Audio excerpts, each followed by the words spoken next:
is up, you guys? It is me, Rachel Victoria, here with a new video from a new YouTube channel called Life Without a Script. I am so excited to be here with you guys, and as you guys saw in the intro and the previous video uploaded, I said that I was going to focus on mental health and on any adventure that I might go in because, as you know, it's me, a day in my life. And today's topic is anxiety. Anxiety, wow, it's a heavy word, right? We all have anxiety, but there are many types of anxiety disorders. The list is really long. I'm not going to get into the whole list because I think by the end of this video, my viewers are going to be like, right? Yeah. But I'm just going to touch up on a few, and I'm going to tie it into my experience with anxiety. So let's get started. So the first thing is generalized anxiety disorder. I think that's the one that's in the name. It says it all. General. I think that's the main one that a lot of people suffer from. Main one. And what is that? Generalized anxiety disorder is when you're constantly worrying, excessive worrying. You're worrying about everything. Everything. You're not concentrating in your in your daily routine. You're not sleeping, you're not eating, you're just worrying leads to assumptions, that leads to overthinking leads to depression. What is the next one? Phobias. Believe it or not, there are many types of phobias, endless phobias. Aerophobia, fear of flying, claustrophobia, the fear of being in tight spaces, aquaphobia, fear of being in water, fear of heights, fear of just anything, you name it. I think there's the only one that's a fear of blood. That's how bad it is. So you name it. But phobias are a really, I'm gonna say, kind of an enemy to me. And everybody, I really think that everybody has a phobia. Everybody has some type of phobia. Unless, you're really that courageous and, you're not a fear of anything. But I feel like everybody has some type of phobia. And mind you, they're different from fears. Because you can have a fear of something, but you can find the strength and courage to be able to conquer your fear. Versus a phobia, you just can't. Just the idea of doing, for example, just the idea of flying, you just can't. It makes you go, it makes you, start thinking, and it makes you scared, and you start crying. You can get a headache, stomach ache, racing heart, just anything. Another one is post-traumatic disorder, PTSD. Whenever, you went through a very traumatic event in your childhood, in your teenage years, early adulthood, or even later on in your adult life, you just went through this traumatic event that you just cannot forgive and forget. And you have nightmares about it, flashbacks about it, but they're constantly there. And, you just can't. You have OCD, obsessive compulsive disorder. Everything has to be a certain way, especially in objects. And that's what you're constantly thinking about it. You have social anxiety disorder. You just have the fear of being publicly humiliated, feeling embarrassed. You have the fear of being in a very open space in public with a very large group. You have the other one, selective mutism. That usually happens. Sorry, a little burp over here. I just ate a veggie burger. Sorry about that. But selective mutism, as I was discussing, that usually happens in children. Adults can get it too, but it's usually more common in children. I think when you go around the age of 5, that they already know how to talk, but they just are extremely shy, that they froze up, and then words, they don't come out. No, You have separation anxiety disorder. Again, it happens, it's very common in children, but adults can have it too. So with children, is they cannot be away from their parents. They just have fear and they start crying and screaming. And adults have the fear like, oh my God, if I'm not with my loved one, something bad will happen. So I need to be there. And the list will go on and on and on. I just named a few to give a little bit more of an insight. But I want to really focus on this and really point this out, that it's okay. It's okay to have any of these disorders that I mentioned, or even the ones that I didn't mention. It's okay to have them. It's okay to have one. It does not make you different. It doesn't define you. I suffer from panic attacks. I didn't mention that one, but panic attacks are another one. Whenever you're in a stressful situation, which separation anxiety can lead to a panic attack.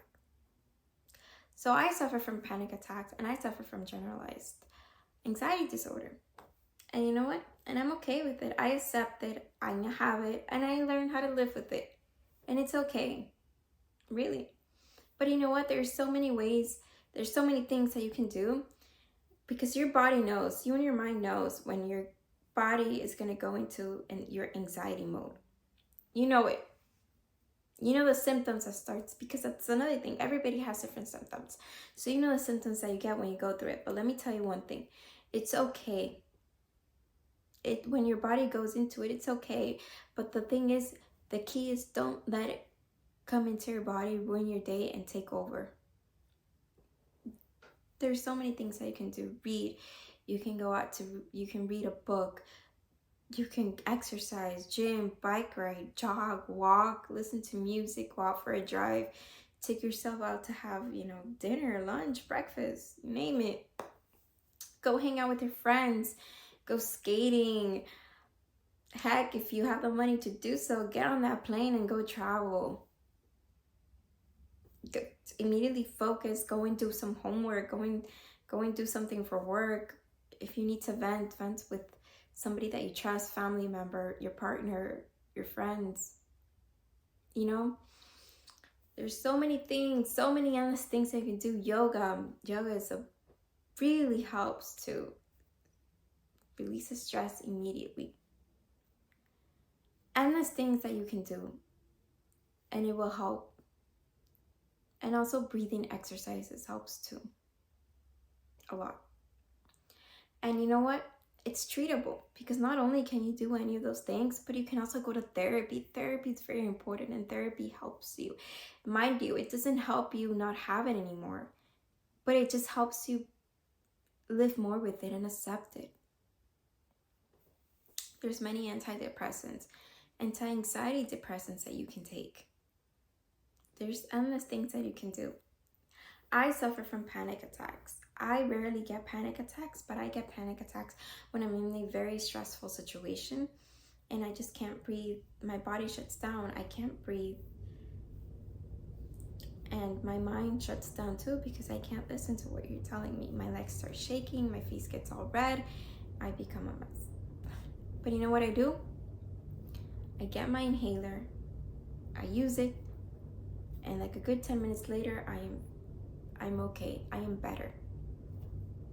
I rarely get them because I am trying to learn to be in any type of situation that there is and say, you know what, Rachel, you can handle this. You can do this. You'll get through this.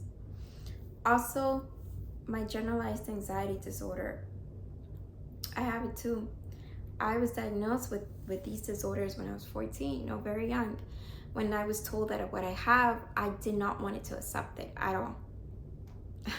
At all. I was in denial. I did a lot of crying. And I was very upset with myself because my mindset was, I'm crazy. I have a disorder. I'm crazy. Nobody's going to want to date me. Like, nobody's going to want to be my boyfriend. Nobody's going to want to be my friend. My family's going to be embarrassed of me and think I'm crazy. Even my teacher is going to be like, oh my God, I have a crazy student. My life is over. And I don't know how I'm going to live the rest of my life with this. And it took me many years to see. It had a huge impact on my life. And I'm not going to get into it detail by detail, but just a summary of it. I spent a few years without treatment whatsoever, and it did affect my life in the sense where it affected my relationships with my partner. And it did affect my friend. It did also mess up with my friendships. Like, it affected my friendships as well. Part of it was because I was having zero treatment, and the other part was because I was in denial. I was constantly worrying about anything, so I was always overthinking. And you know what? That drives people crazy. It really does. It really does. And I look back at it and I was like, yeah, I feel bad for my friends and my exes. But you know what? That's life. Hey, don't apologize, because that's you, right? And even my family members, I drove them crazy all the time. And I was bullied a lot in school because when people found out, they bullied me. That was one of the main reasons. I was bullied for other reasons too, but that was one of the main reasons. They were very cruel to me. They would make fun of me all the time because of my anxiety disorder. So even more, I was feeling more ashamed. And I was always, my mind was like a factory, thinking about different things at once. So any situation that would come my way, immediately thinking, I would overthink, and I'd be, obsessed about anything. Do I not do that anymore to this day? I still do. I'm not embarrassed or ashamed to say it. I just do it less. I do it less than what I did in that time. Why? Because it came to a moment where I said to myself, you know what, Rachel, you need some type of help. You cannot keep living with this. You have the disorder. Now, how do we live with it? How?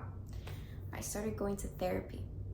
Therapy changed my life because not only did it help me accept, it helped me see that it does not define me, that I am still me. I can still live a normal life. I can still have a normal relationship, friendship, just anything. And I can be whoever I want to be and having it. And not only that, it also helped me with coping mechanisms. What can I do when I feel that I'm overthinking? What can I do to stop it? Or when I know that I fell in that trap where I'm overthinking like crazy, what can I do to get myself out of it? Everybody has their moments, so I'm not perfect. I still have my moments where I will fall in the trap, and I will do so much overthinking that my brain is like a huge factory in there, thinking and thinking and thinking nonstop. But that doesn't mean that I do it all the time. I try to do things that I know that makes me feel relaxed, such as gym. I go to the gym for a good exercise. I cuddle up in bed with a good book. I love to write. By the way, I have my own blog. I have my own blog, so I'll write. I love being creative, so I'll just create a story and write a story. Or I write down my feelings in my journal. And I'll listen to music, or I'll go out for a drive, or I'll go to the beach and watch the sunset. I do things that makes me feel relaxed. And long run, when I do those things, the overthinking, the anxiety exits my mind and my brain. Because not only does anxiety can get really bad, for example, women, it can affect your menstruation cycle. It really can, because it can make you feel very stressed. And talking to females and males, your eyes, it can affect your vision momentarily. It can affect your brain, headaches, back pain, and even your memory, because it affects your nervous system. So my point is that whatever you have, whatever disorder you have, it's okay to have it. It doesn't define you. You can still live with it, but just know how how to not fall into that trap of letting it consume your body and your mind. Exit it out. Exit it out. When I know that I'm going to fall into it, because we all have different symptoms, so we know when it comes. So when I know that it's coming, I say to myself, you know what, I am about to overthink. I'm not going to let this happen, because I'm going to spend the rest of my day overthinking, and I'm going to waste a good day doing this.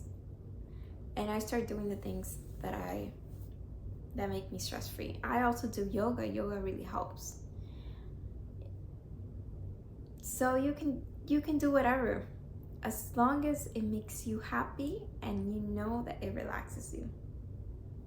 So it's okay to have anxiety disorder, but just know how to cope with it.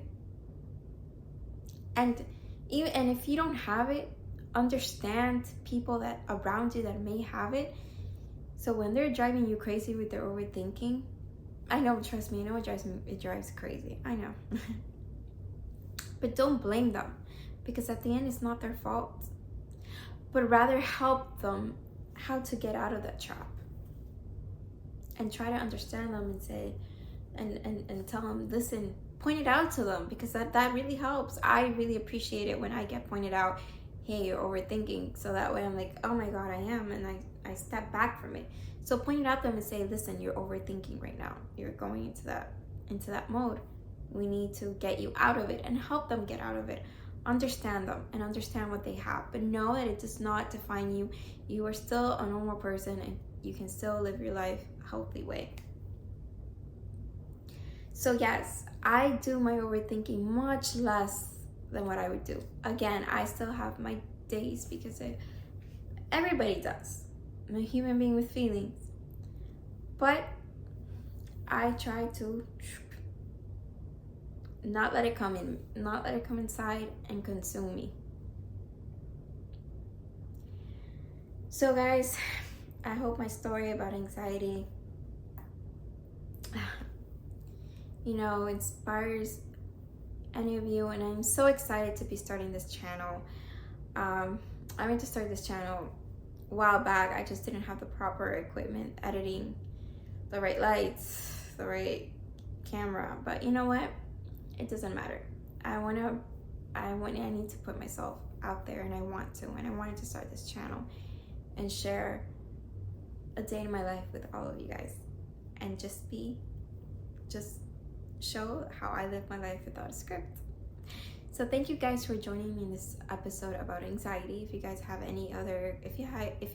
any questions about anxiety, please comment down below.